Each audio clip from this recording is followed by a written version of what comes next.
What's going on, everybody? It's Brody Tennant with Tennant Commercial Group. We have another episode of TCG TV, episode number 8, actually, and it's reopening the economy.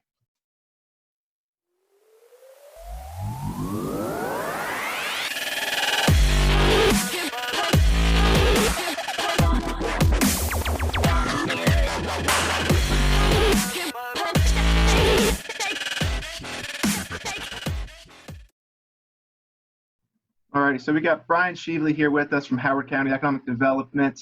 Brian, if you don't mind, just give us some, for some people who don't know, give a little bit of background about Howard County Economic Development and what you guys do. Sure. The Howard County Economic Development Authority is a quasi-governmental organization. We are the county's organization that supports businesses here. We help people to start their businesses, businesses that are already here to grow their businesses, and people who want to move their business or expand their business in the county to expand their business here. We've been around 25 years, and we have a variety of programs that we offer to the community. We do everything from helping people with real estate and permitting and support getting through zoning issues, to financing challenges, to simple entrepreneurship education. Yes, so Brian's dealt with a lot of the some of the projects and business owners that we work with and familiar with, so he's been a good resource for us. And we haven't really spoken too much since COVID happened, but it's been tough to meet in person with kind of given the climate. So, Brian, what's really the latest going on with some of these industries that since COVID with reopening or just trying to maintain business? Sure. So, we're seeing a lot of the state reopen slowly. I mean, on the business front, there's a lot of optimism. People are excited to get back to work, get their doors back open, even if it's only operating at a limited capacity. Business owners want to get back off the ground and they want to get their businesses running.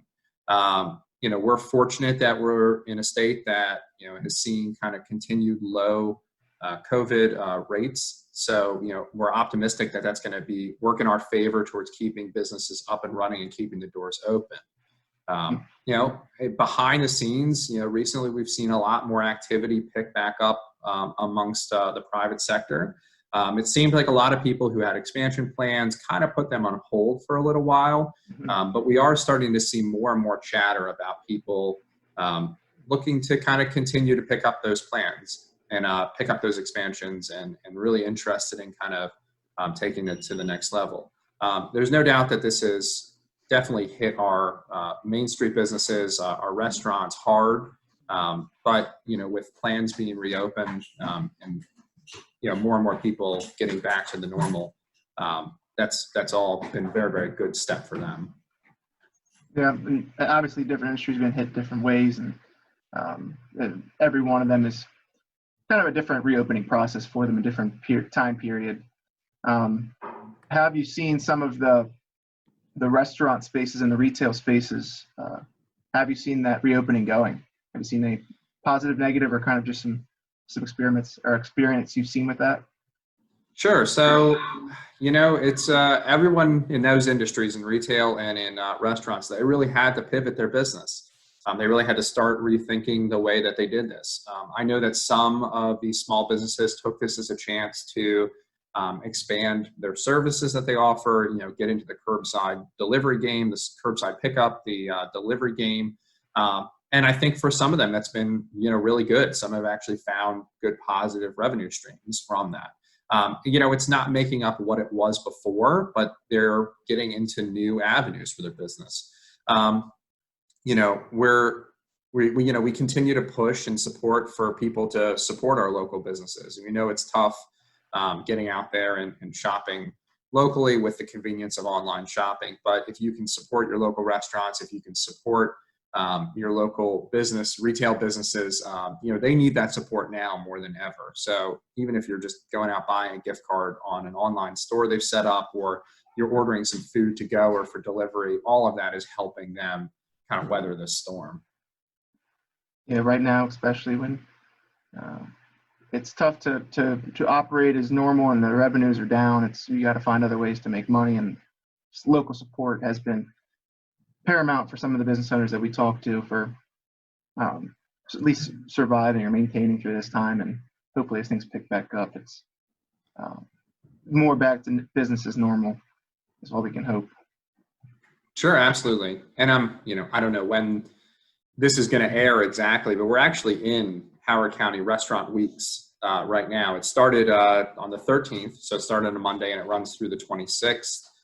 There is 26 local restaurants participating. They're all offering dine-in, curbside, or delivery options as well. And if people are interested in kind of still taking part of that, supporting the local restaurants during restaurant weeks, it's a great time to do that. They're offering special menu items, things like that. So definitely worth looking into. You can find out more information at visithowardcounty.com. Okay, and that's on the website, on the Howard County website? Visithowardcounty.com. Yep, it's the Howard County Tourism's website. They're the ones that run that program. And when's the dates for that? July 13th, so a few days ago, through the 26th of July. Okay, very cool. So yeah, like how much do you guys play a part in any of that stuff, or do you guys? I know you guys work with businesses as they're obviously trying to get through times right now. What's your guys' main role you're playing right now? Sure. So we haven't done much with the Restaurant Week. That's, like I said, a tourism-run initiative. We love to promote it. We love to encourage people to get out and buy from local restaurants, but that's not our program. The big program that we've been running recently has been the HOCO Rise grant program. The county received $5.7 million in funds to be issued out to our small business community. In the first round of grants, which opened up in June, we were targeted at restaurants, retail, and agriculture. So we've been spending the last couple of weeks processing grant applications, and actually later today, we're going to be issuing out the first set of checks to these businesses to start getting money back in their hands. It's not a ton, it's $2,500. So it's, we're trying to help spread the wealth around, but it's every little bit helps for these businesses, and it's to help them, cover costs while they were closed, cover costs of buying PPE or setting up their space to better, to better equip for personal protection for the employees and, or to meet social distancing guidelines or to meet whatever they need for that point. I think that there will likely be additional rounds in the future, but we got to wait to hear more on that. And who's eligible for that program? So we just concluded Main Street we just concluded retail. So not home based, but like if you have a commercial spot, if you're storefront retail, agriculture. So anyone in the agricultural realm that's growing food or producing food, and then restaurants here in the county. So we just completed that. We're cutting checks for that process, and then there hopefully will be further announcements moving forward about other funding avenues or other categories that may open up. So mainly brick and mortar retail for the most part is ones that can benefit from that. Yes, brick and mortar retail. That's the words I was looking for, and I couldn't find in my head. I'm like, what are these called? But yes, brick and mortar. Okay, very cool. And I'm sure you have a bunch of business owners that are kind of reach to you guys for just some support. Are you guys, what have you guys been seeing people need help with, or what have you guys been helping with in other regards as well? Yeah, people are right now, they're just trying to figure out how to take those next steps forward. This really kind of upended a lot of people's plans. It really took everything that they had planned and sort of threw it out the window.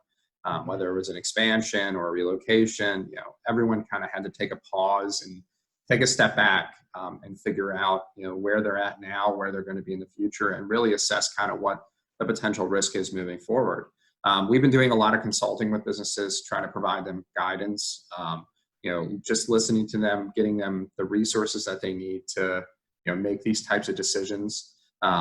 We've just been trying to work with them and be supportive of them. Everyone needs a little bit of a different thing, but mainly we're really trying to push to, if there was one piece of advice we could share everyone, it's go ahead and take the time while things are slower right now to make your plans for the future, so that when you have the opportunities, they're ready to go. So that as we open up in phases and as we get, more the chance for these businesses to step up, you can immediately step up to them. So, but there's all sorts of, if you're a business and you're looking for resources, there's all sorts of free resources out there right now. Obviously you can come to us and we'll direct you to wherever it makes the most sense. But you could also visit the Small Business Development Center or the U.S. Small Business Administration, both of which are providing lots of classes and trainings and online webinars and things of that nature that can help you get some education while you have the chance. And I'm sure you guys had some experience or some sort of correlation with the SBA and PPP during this. Have you guys had a hand in kind of directing them in the right ways to apply, or maybe some places to look for additional information on that?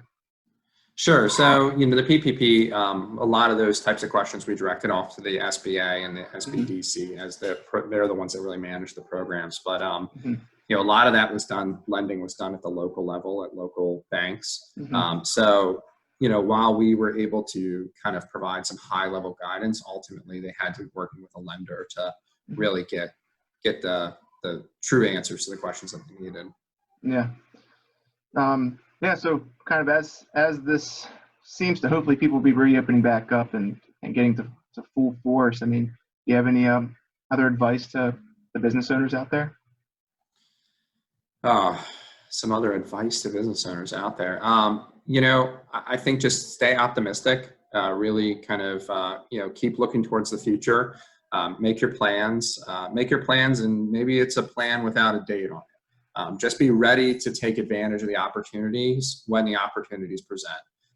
Make 2 or 3 plans. We don't know what the future will hold us, but the more prepared we are now for what may come, the better you will be in the future. None of us could have prepared for what came in March. I think that took the whole country by shock. And suddenly in a 2-week period, almost everything was closed down. But knowing what we know now and where we are now, you have the chance to sort of prepare for any possible scenarios in the future. I think the other thing is that, if you're currently thinking about starting a new venture, or you're looking to start, a new idea or explore an idea, entrepreneurship, we think is going to be kind of one of the big things moving forward. There's a lot of people that are out of work right now, or a lot of businesses that are really slowed down, and people are exploring new ideas. It's a great time to, I think, dive into the entrepreneurship realm if you can. And there's new demand for different types of products or services now. Exactly. Yeah. Everyone's looking to pivot. Everyone's looking to change. And if you can bring new product or service to market and you can start your own venture, it's a great time to do that. And we think that that's going to be one of the big driving forces, for the years to come towards bringing us out of this economic recession. Yeah. And I'm sure that Brian would be happy to answer any of the people that are looking to start a venture. If you have any questions on any sort of the funding or the resources with Howard County, I'm sure Brian can help you out there. Absolutely. We have a program in our organization, the Maryland Innovation Center, that is dedicated. We have 4 or 5 staff that support that, and all they're dedicated to do is help people take their business idea, get them the resources they need, and help them get it off the ground. You can learn more about that on our website or at marylandinnovationcenter.com. Very cool. Yeah, Brett, so how else would people reach out to you if they had any other questions for some business owners that are looking for some resources? What's the best way to contact you?